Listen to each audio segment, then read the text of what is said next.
The first management and company on our radar is Cyient DLM. Now, Cyient DLM reported a performance that was more or less in line with street estimates for the second quarter. The revenue and EBITDA jumped more than 30%. The order book, however, declined 13%, but the defense segment witnessed growth of about 82% on a year-on-year basis. So what are the trends looking like for the second half? We have Anthony Montalbano, Chief Executive Officer at Cyient DLM. Thank you very much for joining in, sir. So if we could just start by talking about that dip in the order book, what are you expecting in the second half? How are you likely to end the year? And just give us some idea, because you've also done an acquisition recently. You've bought an EMS company based out of North America. So what's the thought process there between growing your international business? Yes, absolutely. So, yeah, to start with, it was a big quarter in terms of the acquisition of Altek, which does bring us into the North America market, and is our first manufacturing opportunity really outside of India. And we also believe that this specific capability really gives an expansion of our current business with the type of clients that we have today that we're supporting in India. This is an operation that is very complementary in terms of the type of capability into mission and safety critical electronics. And we believe that there is a very strong synergy case as we look at the business we have that can go into impact that operation. And then also they bring us a level of business diversity. As you mentioned, we are very solid in aero and defense. They also bring us more diversity in medical and industrial, which is some of their top clients, and with some top logos there. So that's an important piece of the business. Anthony, sorry to come in over there because it's a short call. So just on the acquisition, I think you've paid about $23 million for this.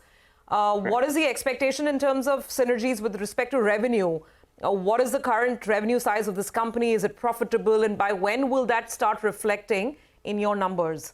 Yeah, we'll start showing the details on our next quarter's results. But then the numbers are very complementary. They have, the business is about a $35 to $40 million per year run rate is where it's at today, and it's providing similar EBITDAs of high single digits, low double digits, so 9-10% EBITDAs, which is in line with our business today. Right. So it's very complementary in terms of top and bottom line when you look at the combined aspects of the business. Anthony, hi, morning. So for the full company, including this acquisition, FY25, what would revenue growth and EBITDA margins be? And give us a sense for is asking for 26 a little too much? Or would you be able to... Yeah, I think we'll start to provide some of the details next quarter, and that'll provide some impact on how that starts to look for the rest of the year. I will comment though regarding not counting the Altek at this point as far as how H2 is looking, including some of the questions on the order book. We do see a much stronger H2 in terms of delivering on the overall business that we have forecasted for the fiscal year, including the growth rates, and also H2 is when we also expect to see more of an impact on the order book. And this has also been another record quarter from a revenue perspective for us. So this continued revenue growth does. That's been a key driver for the business. So the 30% you told us after the first quarter, it'll be more than the 30%. I'm not including this acquisition. You're saying H2 will be much stronger. Our organic expectations are to provide a CAGR of about 30% overall growth. Right. Last year we delivered, I believe, 43%. This year, we will not be at that high, but when you start looking at the combined growth rates over a 3-year period, our goal is to be delivering about 30%. And right now, the revenue that we are delivering and are forecasted to deliver for H2 should align to that. All right. Hi, Anthony. Morning. Good to see you in. This is Nigel on this side. Give us a couple of more details with regard to Altek. For last year, did around $37 million with margins of around 10.5%.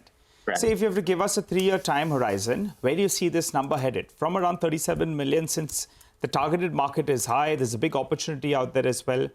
What should this entity grow at? And where do you see the margins headed as well? Scope for improvement because it's margin accretive.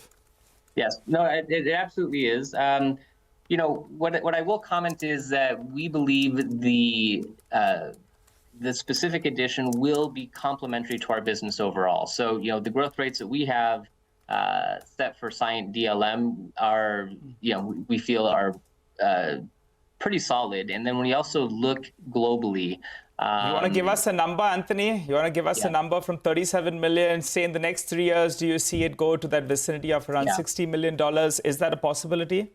Yeah, we'll start to provide a little bit more outlook in the coming quarters on that. I think at this point, the goal is to get the integration in place and really bring the go-to-market pieces of the business, which are complementary. But they've had solid growth, solid bottom line. Got it. Been supporting that for decades. Yeah, so we're quite enthused.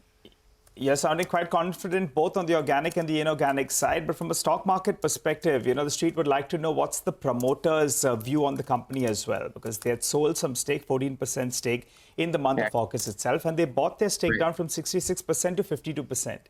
What are the communications? Are they done with their selling? Would they hold on to this 52%, or is there likely to be some more supply? So at this point, there's definitely not any plans to further dilute the stake in Cyient DLM. And as discussed, the where that money was used in the sale of that stake will actually drive some investments in semiconductor. And so that's more of a front end part of the business when you look at it from how products come to market. And even as that matures, it actually creates opportunities for DLM as well. So it's really it really provides more focus on the business by breaking out the semiconductor piece and being able to invest and scale that. And then we see downstream impact for Cyient DLM as well. Got it. Anthony, good to speak to you. Organically, you're sticking to your guidance with regard to the acquisition. You'll provide us color in the coming quarters. And as of now, the promoter entity doesn't plan on selling any more stake. Appreciate you speaking to us here on CNBC-TV18. Wishing you a good day ahead, Anthony. Great.